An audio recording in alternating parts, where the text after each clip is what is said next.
Embauché à la poste pour ouvrir les enveloppes mal adressées, le personnage principal, qui s'appelle Randolph Jaff, découvre l'existence d'une réalité au-delà du monde visible.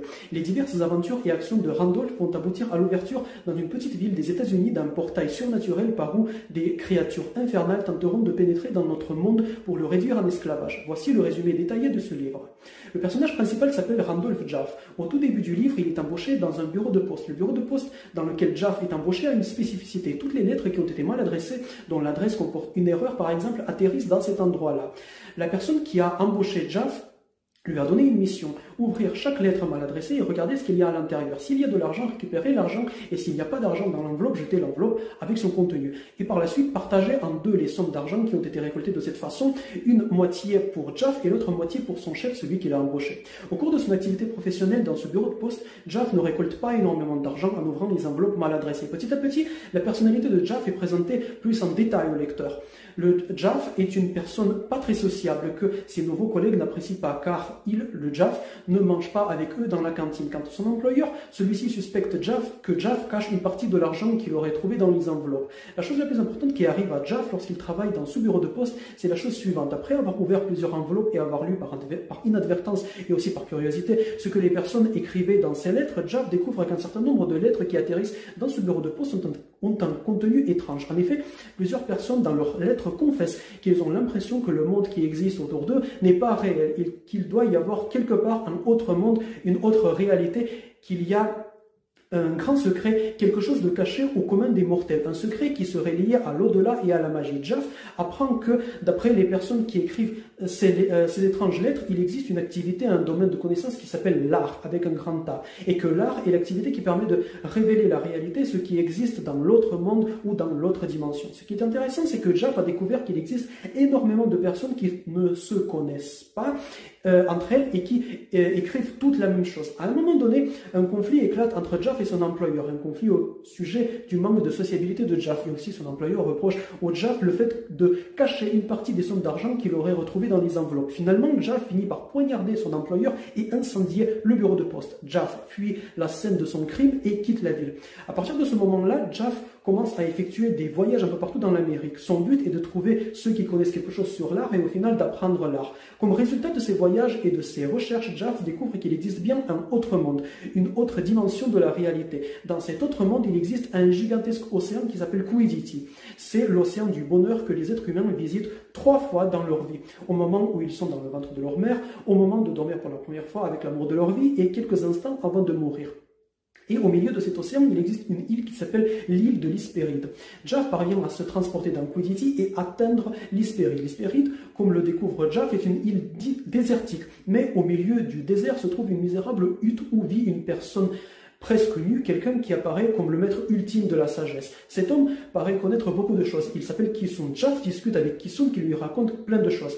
Le temps passe et nous retrouvons Jaff qui s'est retiré dans un endroit qui s'appelle la mission Santa Catarina. Il s'agit probablement d'un ancien couvent abandonné. Ici, Jaff travaille avec un scientifique addict à la drogue. Ce scientifique s'appelle Fletcher. Ensemble, Jaff et Fletcher tentent de créer une substance appelée le nonce, substance qui permet de transformer l'être humain en surhumain. Lorsque Jaff et Fletcher, dans leur laboratoire à la mission Santa Catarina, cherchent la formule du nonce, ils créent par inadvertance un être, Raoul, qui est un mi-homme, mi-singe, à l'âme pure, mais d'une grande laideur.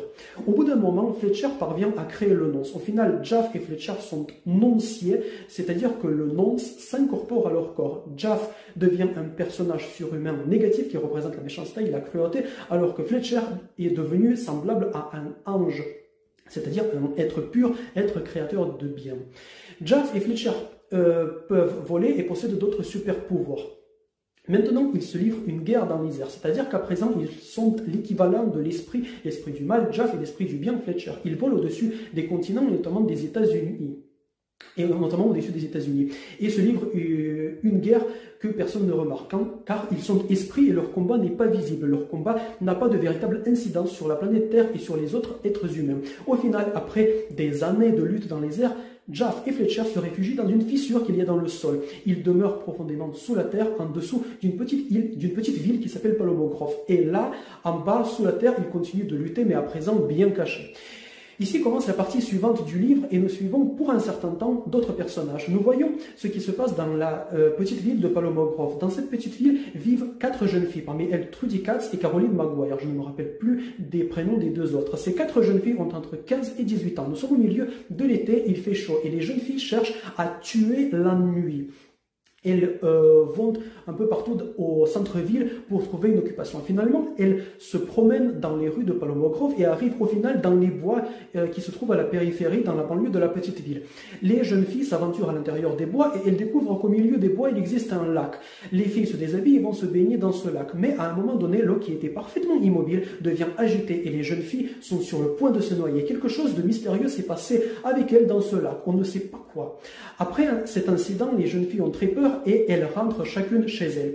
Par la suite, ces jeunes filles commencent très ardemment et sans raison apparente à vouloir faire l'amour. Ainsi, l'une des 4 filles, Arlene, va quitter la ville de Palomo Grove et elle va aller dans une banlieue de Los Angeles où elle va trouver un bar que fréquentent les routiers et les bikers où elle va faire l'amour avec tous les hommes qu'il y a là dans ce bar. Trudy Katz se met violemment à vouloir faire l'amour et elle aussi. Elle fera l'amour avec plein d'hommes et Caroline Maguire aussi et la 4e jeune fille aussi. Au bout d'un moment, dans Palomo Grove, ces jeunes filles se créent une solide réputation. Les citoyens de Palomo Grove sont choqués par le comportement des jeunes filles. De façon ironique, on les appelle la Ligue des Vierges. Au final, certaines de ces filles tombent enceintes et nous comprenons pourquoi ces filles ont essayé de faire l'amour avec des hommes, parfois avec beaucoup d'hommes. C'est parce qu'elles souhaitaient tomber enceintes. Sauf que Arlene, elle, n'est pas parvenue à tomber enceinte car elle était infertile. Mais son corps demandait à procréer. C'est pour ça qu'elle a enchaîné plusieurs hommes dans le bar de routiers et de bikers dans la banlieue de Los Angeles. Bref, Caroline Maguire et Trudy Katz tombent enceintes et elles donnent naissance à des enfants. Le fils de Trudy Katz s'appelle Howie Katz. Trudy Katz et son fils quittent Palomo Grove. Quant à Caroline Maguire, elle donne naissance à 2 jumeaux, un garçon Tommy Ray et une fille Jobette. En fait, nous découvrons que les parents biologiques des enfants sont des hommes différents qui se sont retrouvés par hasard près de Caroline Maguire et de Trudy Katz. En revanche, le père spirituel de Howie Katz est Fletcher, alors que le père spirituel de Tommy Ray et de Jobette, c'est Chaff. Pourquoi? Parce qu'en dessous du lac qui se trouvait au milieu des bois, dans la banlieue de Palomo Grove, il y avait la fameuse fissure qui se situait à l'entrée de la cavité où, depuis des années, étaient réfugiés Jaff et Fletcher. Au moment où les jeunes filles sont allées se baigner, il s'est passé quelque chose entre elles et l'esprit de Jaff et de Fletcher. Plusieurs années passent. Howie Katz revient dans Palomo Grove alors qu'il est déjà un jeune adolescent d'à peu près 18 ans. En effet, il veut connaître mieux la ville où il est né et savoir ce qui s'est passé à l'époque avec sa mère. À Palomo Grove, il rencontre Jobette Maguire et tombe instantanément amoureux d'elle. Au même moment, Fletcher et Jaff parviennent à sortir en dessous de la terre. En fait, ils échappent depuis le sous-sol qui était leur lieu d'emprisonnement. Fletcher vient voir Howie pour dire qu'il est son père et qu'il veut lui enseigner beaucoup de choses. Mais Howie le fuit et en fait, il ne veut pas que Fletcher lui enseigne quoi que ce soit. Jaff, quant à lui, vient voir Tommy Ray et veut lui enseigner le mal. Et Tommy Ray lui accepte. Du coup, Howie a refusé que son père Fletcher lui enseigne le bien, alors que Tommy Ray a accepté que son père Jaff lui enseigne le mal. Nous voyons comment Jaff parvient à se servir de sa magie noire pour créer des monstres. Il arrive à faire sortir les peurs des êtres humains à partir de leur inconscient. Il parvient à créer des monstres appelés Terratas. C'est-à-dire qu'en fait, Jaff prend une personne qui ne croit en rien, qui est totalement matérialiste, qui ne croit pas en Dieu ni au bien, qui ne croit en rien, mais qui a peur de quelque chose. Et depuis son inconscient, Jaff parvient à sortir une certaine énergie négative pour ensuite créer des monstres dégoûtants et dangereux à 1000 pattes, monstres appelés Terratas. Ensuite, nous voyons comment Tommy Ray souhaite suivre son père sur le chemin du mal et il s'engage sur ce chemin. En revanche, Jobette n'est pas intéressé par cela. Jaff revient voir Caroline Maguire qui est la mère de ses enfants. Il attaque Caroline avec ses Terratas, les monstres nés depuis les peurs nichés dans l'inconscient des êtres humains. Là où a eu lieu l'attaque, dans la maison de Caroline Maguire, se trouve un prêtre dans lequel la dévote Caroline Maguire a confiance.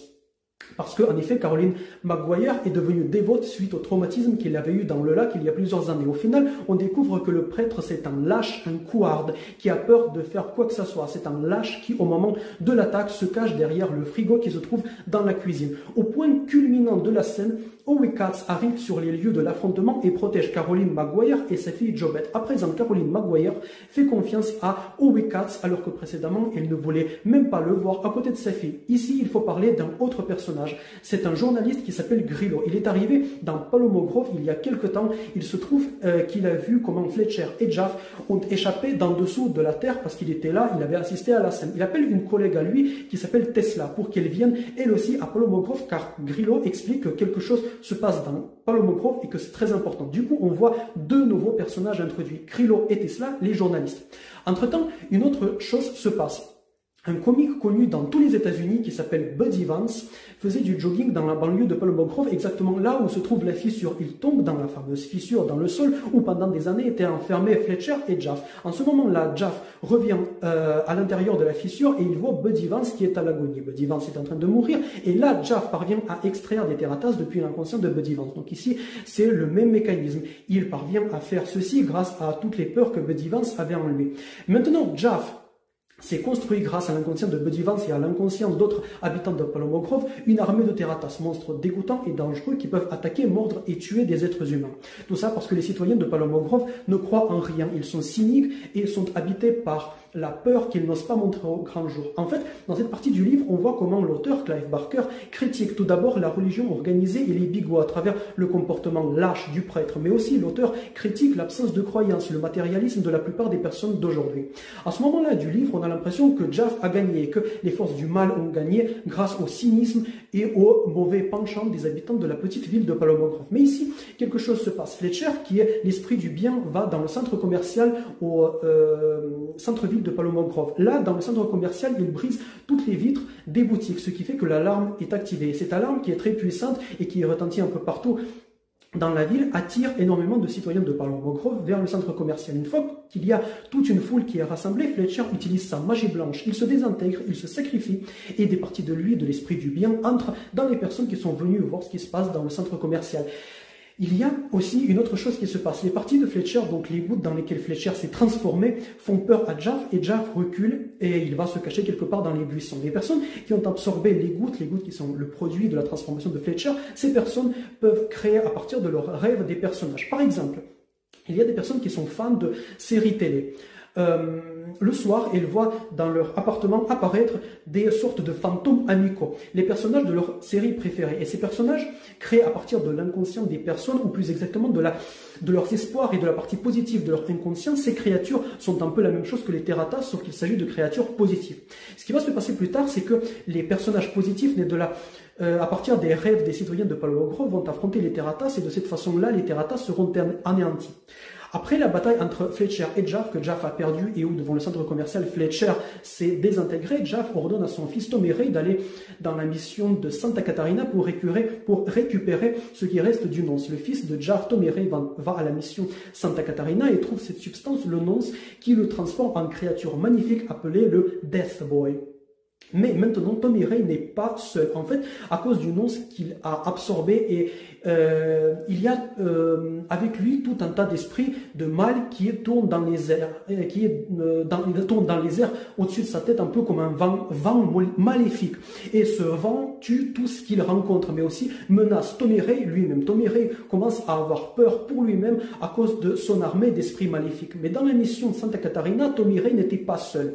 En effet, au moment où il est arrivé à la mission de Santa Catarina, la journaliste Tesla est arrivée elle aussi, car elle souhaitait enquêter sur ce qui se passe. Tommy Ray, qui avait un pistolet, l'avait blessé. Tesla était sur le point de mourir, mais Raoul, la créature simiesque de Fletcher et de Jaff, qui vivait toujours dans la mission de Santa Catarina, a pris pitié de Tesla. Raoul verse sur Tesla un peu de nonce, ce qui fait que Tesla aussi est transformé et donc il a la vie sauvée par Raoul grâce au nonce.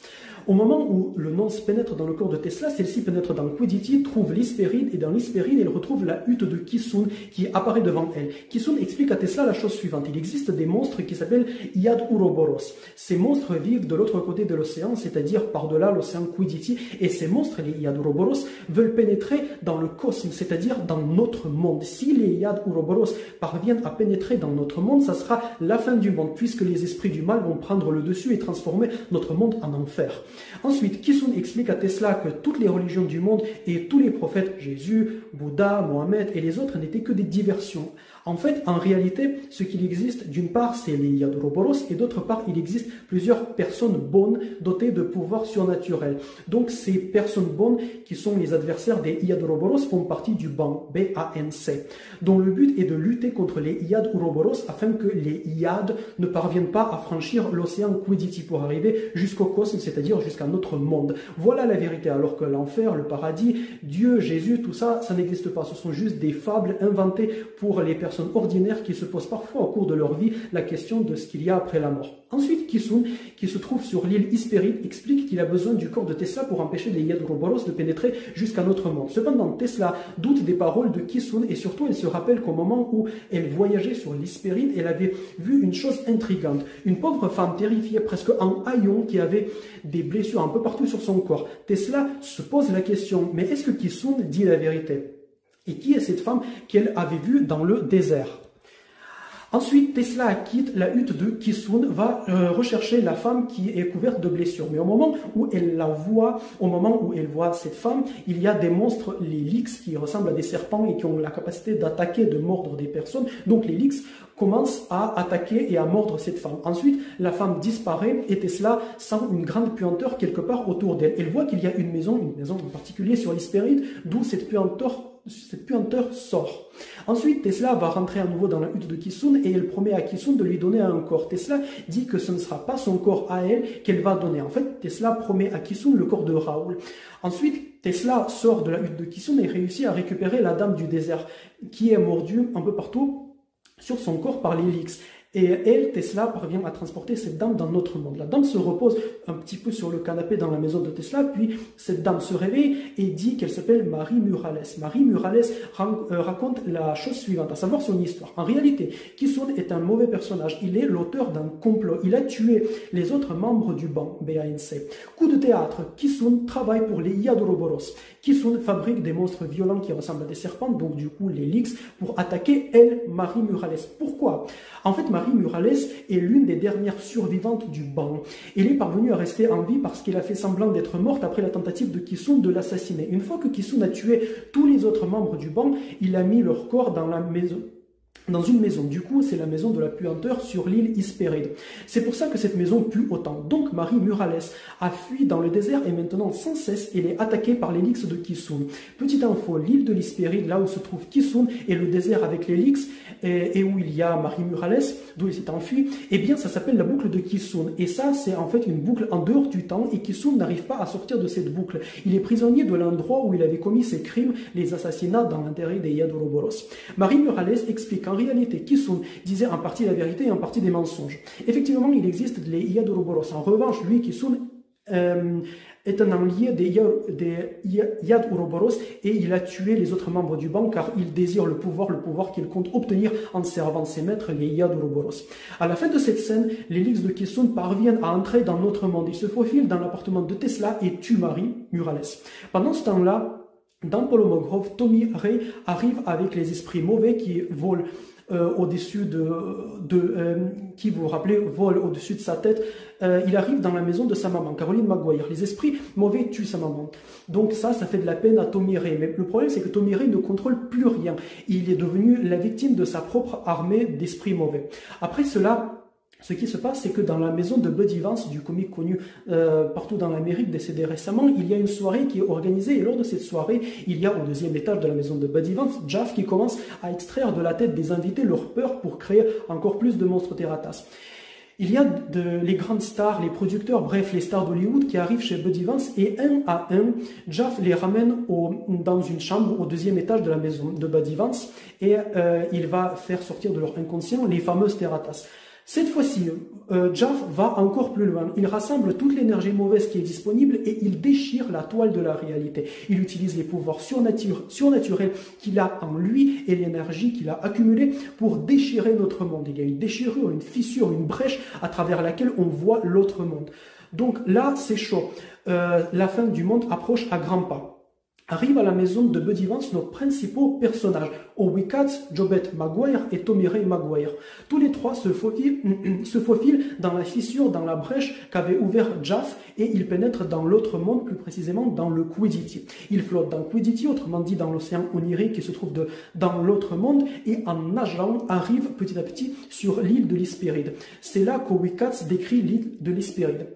Il dit que l'île ressemble à une substance faite comme des nuages. En effet, elle a la texture des nuages qui sont dans le ciel. Il y a des collines comme des spirales et de très longs tubes au bout desquels il y a des sphères. Les murs de cette île sont agités de mouvements comme des tissus sous l'effet du vent. Howie Katz marche sur le rivage et un peu vers l'intérieur de l'île. En fait, il est à la recherche de JoBeth parce qu'ils se sont séparés à l'entrée de Quiddity, c'est-à-dire quand ils ont quitté notre monde. Finalement, Howie Katz retrouve JoBeth, mais JoBeth a été défigurée. Alors pourquoi? JoBeth, tout comme Tommy Ray, est une enfant de Jaff, une enfant de l'esprit mauvais du mal. Et c'est pour ça que Quiddity la transforme, Quiddity la défigure. Voilà la description précise. Il y a des membres contre nature qui apparaissent sur le visage et sur le corps de JoBeth. C'est dégueulasse, mais comme Howie Katz et JoBeth, finalement, ils s'habituent à ces déformations. Pendant ce temps-là, Tesla et Grillo sont à Palomo Grove, et là, dans Palomo Grove, ils descendent dans les cavernes qui se trouvent sous Palomo Grove. Pourquoi? Parce qu'ils sont à la recherche de Jaff et ils veulent que Jaff les aide à lutter contre les Iadoroboros afin que ces derniers ne parviennent pas à réduire en esclavage notre monde. Vous verrez plus tard pourquoi ils pensent que Jaff va à présent les aider, parce que lui-même, il est effrayé de quelque chose. Pendant ce temps-là, les Iadoroboros s'apprêtent à envahir notre monde, c'est-à-dire le cosmos. Tesla, Grillo et deux autres personnages plus ou moins importants du livre, William Witt et Hotchkiss, descendent dans la grotte où pendant des années ont vécu Fletcher et Jaff. Les quatre amis espèrent que Jaff se trouve là-bas. Une fois qu'ils sont dans les cavernes, ils parviennent à retrouver Jaff car il se trouve que Jaff, il est là-bas. En fait, au moment d'avoir déchiré la toile de la réalité, Jaff avait eu très peur lui-même de son pouvoir. Maintenant, il se rend compte que Kisune l'a utilisé dans son propre intérêt. Donc, le Jaff est réfugié dans les cavernes. Il est en piteux état. Il a mal aux mains parce que ses mains ont été brûlées jusqu'aux os par le voile de la réalité lorsqu'il l'avait déchiré. En gros, Jaff est désespéré. Il sait que la fin du monde est proche. À ce moment-là, Tesla demande à Jaff de les aider. Jaff répond qu'il va aider les quatre amis si et seulement si Tesla parvient à résoudre une énigme. L'énigme est la suivante. Jaff donne à Tesla un médaillon et lui demande à Tesla de dire ce que signifie le dessin qui est dessiné dessus. En fait, Tesla avait déjà vu un tel médaillon auparavant dans la hutte de Kisune, parce que Kisune avait le même médaillon lui aussi. En fait, ce qu'il y a sur ce médaillon, c'est un dessin, le dessin d'un être humain. En dessous de lui, il y a des bactéries, des animaux, etc. Au-dessus du dessin représentant l'être humain, il y a des nuages et d'autres formes. À droite du bonhomme, il y a les animaux que nous connaissons, et à gauche de l'être humain, il y a des figures symboliques. Tesla réfléchit. Finalement, il explique la chose suivante. Ce médaillon explique l'évolution de l'être humain. C'est l'évolution de l'être humain verticalement, depuis la bactérie jusqu'à quelque chose de plus élevé. Et en ce qui concerne la lecture de droite à gauche, voici l'explication. À droite de l'être humain, on voit le cosmos, c'est-à-dire le monde tel qu'il est, dans lequel nous vivons, et à gauche, nous voyons le métacosme, c'est-à-dire là où se trouve Quiddity, l'île de l'Hespéride, etc. Et au milieu, Tesla dit qu'il y a l'être humain. Il est là. Dans l'évolution, il est le chaînon entre les bactéries et ce qui est plus élevé. Du coup, l'être humain se trouve entre notre cosmos et le monde de l'au-delà, le métacosme. Le humain est à la croisée des chemins, c'est ça l'explication de Tesla. Ce à quoi Jaff répond, c'est pas ça. En partie c'est vrai, mais pas tout à fait. Et Tesla réfléchit encore un peu et finalement dit que, effectivement, ce qu'il y a au milieu, ce n'est pas vraiment l'être humain. Ce qui est au milieu, c'est l'esprit, parce que c'est l'esprit qui est la chose la plus importante. Et c'est là qu'on voit encore une fois, le livre Secret Show est un livre quasi religieux. Parce que, après avoir expliqué l'importance de la religion, de la foi, de l'espérance, de tout ce qu'il y a de bien, en fait, Clive Barker explique que c'est l'esprit qui est le plus important en tout. Et puis, on peut dire plus. On a deux figures, du bien et du mal, l'affrontement entre Fletcher et Jaff. Donc tout un paquet qui est mis sur le combat entre le bien et le mal. L'auteur, c'est-à-dire Clive Barker, met l'accent sur tout ça. Et puis finalement, il y a la mise en lumière de l'esprit de l'être humain, car l'esprit, c'est la chose la plus importante. Voilà. Bref, l'esprit a une place centrale dans ce livre. Après cela, Vu que Tesla a réussi à déchiffrer l'énigme, Jaff accepte de remonter à la surface. Grillo, Tesla et Jaff vont dans un hôtel, ils se reposent un petit peu dans cet hôtel, puis ils vont dans la maison de Buddy Vance, où Jaff essaie de refermer la fissure entre les deux mondes. Sauf que Jaff ne réussit pas. Pire que ça, la fissure devient plus grande. Les Yad Ouroboros s'approchent de notre monde, on les voit presque à travers la fissure. Donc là, on a une description des Yad Ouroboros. Les Yad Ouroboros sont des géants horribles et, selon les mots de l'auteur, dégoûtants. On dirait qu'il y a tout un tas d'insectes qui grouillent sur leur peau, enfin sur leur surface. Une chose frappe celui qui les voit, ils sont gigantesques comme des nuages. Donc Jaff ne parvient pas à fermer la fissure dans la réalité. En revanche, au cours d'une discussion apparaît un concept très important, c'est le concept de la Trinité. En effet, Tesla se rappelle qu'à un moment donné, lorsqu'il était sur l'île de l'Hespéride, elle avait prononcé le mot de Trinité, et ce mot a fait très peur à Kisum.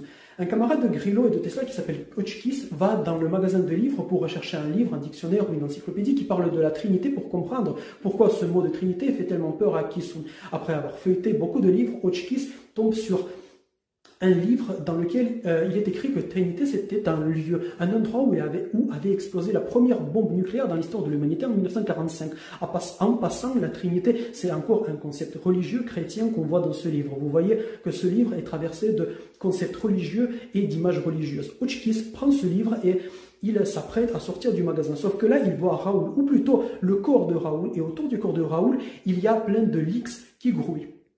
Donc là, l'un des leaks mord Hotchkiss. Hotchkiss meurt et au moment de mourir, il comprend qu'il s'agit en réalité de Kisum qui se trouve dans le corps de Raoul. Par la suite, Kisum, dans le corps de Raoul, va dans la direction de la maison de Buddy Vance et il parvient jusqu'à la brèche. Pendant ce temps-là, la brèche entre les deux mondes attaque mentalement Tesla et Grillo qui sont eux aussi là. Tesla et Grillo commencent à avoir des visions horribles qui sont produits par la fissure entre les mondes. Mais Tesla se bat mentalement contre les visions infernales produites par la fissure et elle finit par avoir une idée de comment on peut faire pour sauver notre monde des Yad Ouroboros. Jaff ne parvient pas à fermer la fissure, c'est un fait. Mais ce qu'on peut faire, c'est de transporter toute la brèche entre les mondes dans la fissure, dans la boucle de Kisum. Du coup, transporter toute la fissure avec la maison de Buddy Vance dans la boucle temporelle de Kisum. De cette façon, même si les Yad Ouroboros parviendront à se faufiler par la brèche, ils vont aller sur l'île de l'Hespéride et non pas dans notre monde. Au moment où les Yad Ouroboros deviennent visibles à travers la brèche, on a une description cette fois-ci plus précise.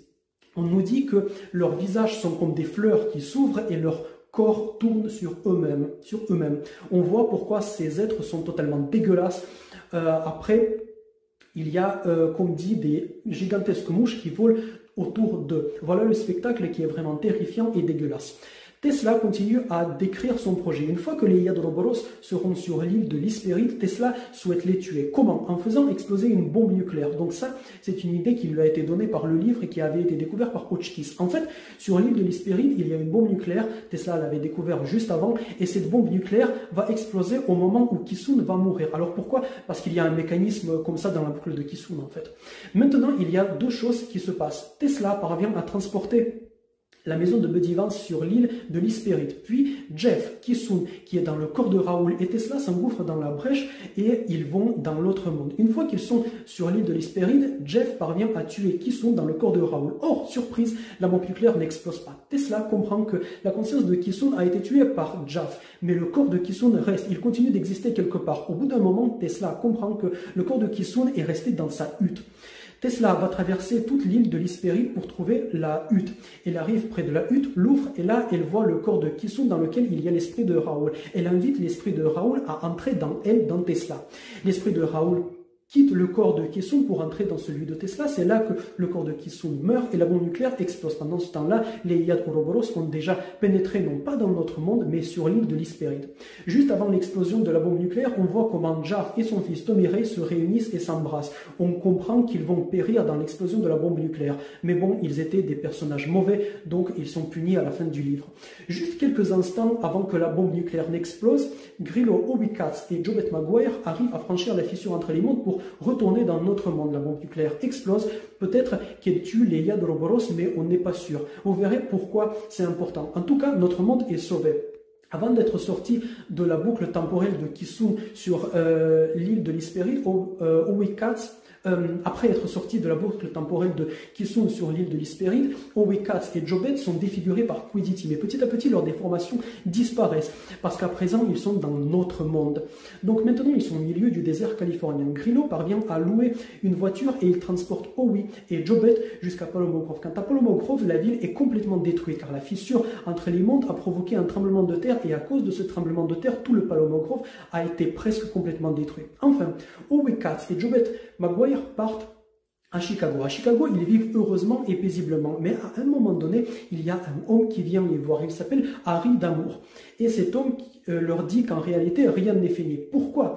Parce que les Yadoroboros sont encore des agents dans notre monde. Grâce à ces agents, les Yadoroboros s'apprêtent à pénétrer à nouveau dans notre monde. Mais cette fois-ci, non pas à partir de Palomo Grove, mais à partir de New York. Dans la dernière scène du livre, nous voyons Grillo qui est assis dans un café-restaurant. Il est triste parce que sa meilleure amie Tesla s'est sacrifiée pour sauver le monde et Grillo pense que Tesla est morte. Mais en ce moment, surprise, Tesla entre dans le café-restaurant. Elle s'assoit à la table de Grillo et explique qu'elle a réussi à se sauver, à échapper à la bombe nucléaire et qu'il y a à présent dans son corps 2 personnes, Tesla et Raoul, et que tous les deux, ou plutôt tous les trois, Tesla, Raoul, dans le même corps et Grillo, doivent maintenant empêcher les Yadoroboros de réduire en esclavage notre monde, mais cette fois-ci à partir de New York et non plus à partir de Palomo Grove. Donc voilà, à la fin, Tesla invite Grillo à la suivre pour sauver notre monde une deuxième fois. Ici, c'est la fin du livre Secret Show, qui est un roman de Clive Barker avec énormément de personnages, énormément d'arcs narratifs, avec des renvois à des concepts religieux. Un livre divertissant, mais qui, il faut l'avouer, est déroutant, que j'ai essayé de résumer ici en ne gardant que les passages et les événements les plus décisifs. Au final, je garde un assez bon souvenir de ce livre. Secret Show se rapproche par certaines thématiques des œuvres de Howard Phillips Lovecraft. Par exemple, comme dans les récits de Lovecraft, nous voyons des monstres à taille gigantesque menacer notre monde en se servant de leurs agents présents dans notre monde. Chez Lovecraft, il y a Cthulhu. Chez Barker, il y a les Yad-Uroboros. Nous pouvons observer un autre parallèle. Chez Lovecraft et chez Clive Barker, le héros découvre qu'il a des origines surnaturelles. Owe Katz se rend compte que son père spirituel, à savoir Fletcher, n'est pas totalement humain. Tommy Ray n'a pas le sang totalement humain, lui non plus. Si nous prenons par exemple le récit Le cauchemar d'Innsmouth, écrit par Lovecraft, le personnage principal découvre lui aussi qu'il a des liens de parenté avec les habitants difformes de la ville malchanceuse appelée Innsmouth. Ce qui différencie grandement Barker de Lovecraft, c'est que chez Barker, le bien lutte contre le mal. Au contraire, chez le maître de Providence, c'est-à-dire chez Lovecraft, dans le cosmos évoluent des entités terrifiantes, toutes également dangereuses et nocives pour les êtres humains.